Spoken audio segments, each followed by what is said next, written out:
I'm not going to advocate it unless it takes me. But I try. I would certainly try.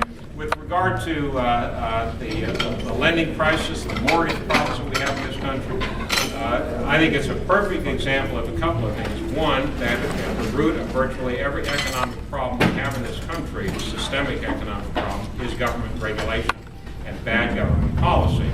The government, for years, both as a policy matter as well as through legally gaming and manipulating the monetary system, has been pushing the notion that everybody has a right to get into a home. So they've been pushing Fannie Mae and Freddie Mac to buy up mortgage paper from banks over and over and over again, freeing up more and more money for the banks to continue loaning out. And every time they loan it out and then sell the paper to Fannie Mae or Freddie Mac and then loan out more money, they increase the risk, lower the standards.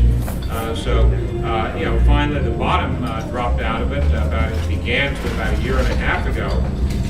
And the other problem that this illustrates, the first one being at the root of virtually every economic problem that we have in this country, is bad government policy and government laws.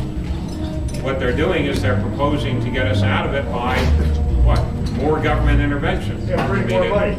Yeah, it illustrates the definition of insanity that Albert Einstein told us years ago, and that is doing the same thing over and over and over again, but hoping for a different result every time. We have a problem out there, and the government solution, once again, is to get the federal government involved.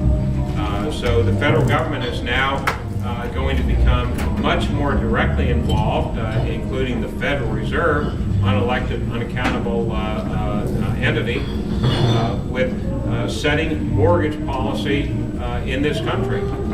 I don't want the federal government or some bureaucrat deciding who can get a mortgage and who can't. You think the government has their arms around what the problem is stemming from? No. I don't think they have.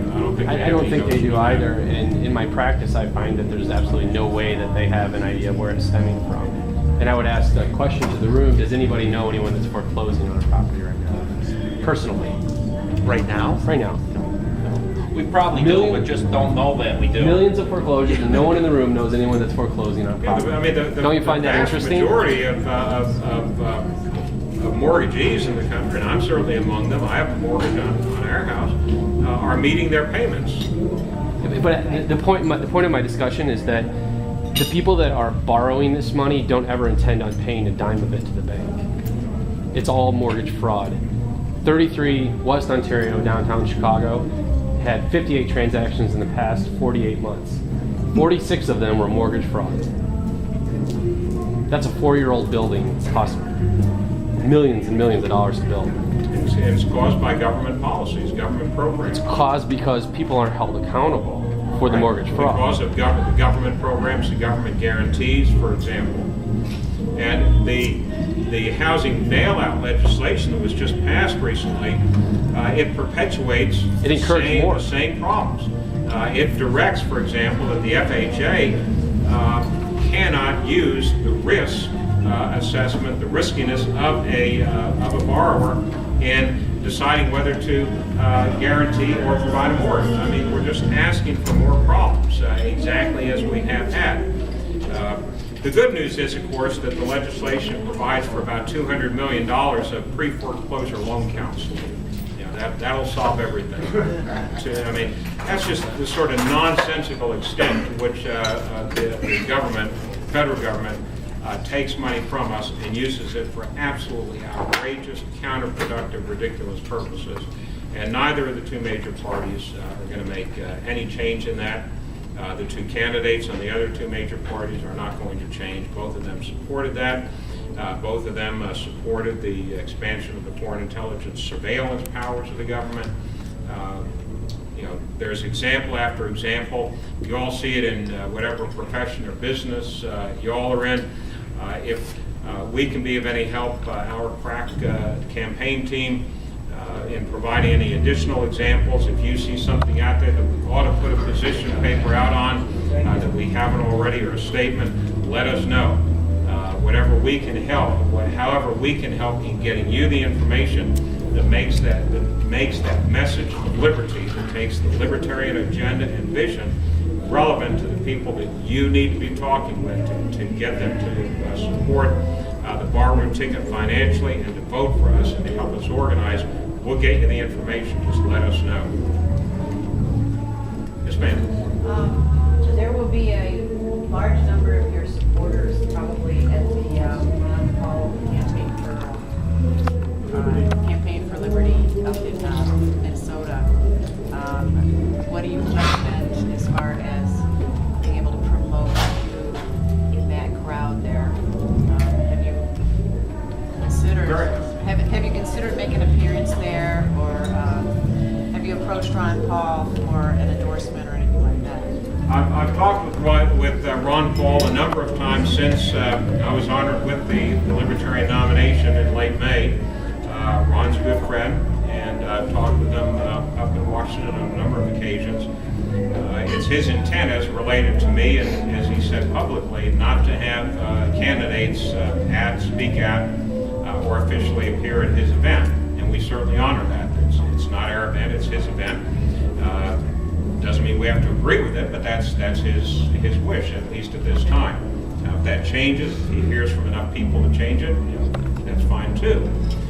But I intend to be in both Denver in a couple of weeks for the Democrat convention, and I will be in Minneapolis, St. Paul for the Republican. We will have events there. I'm not sure that we've worked out exactly what events we will have and when and where and so forth. We will be active. But at Ron Paul's event, again, whatever he and his organizers decide, we certainly will respect.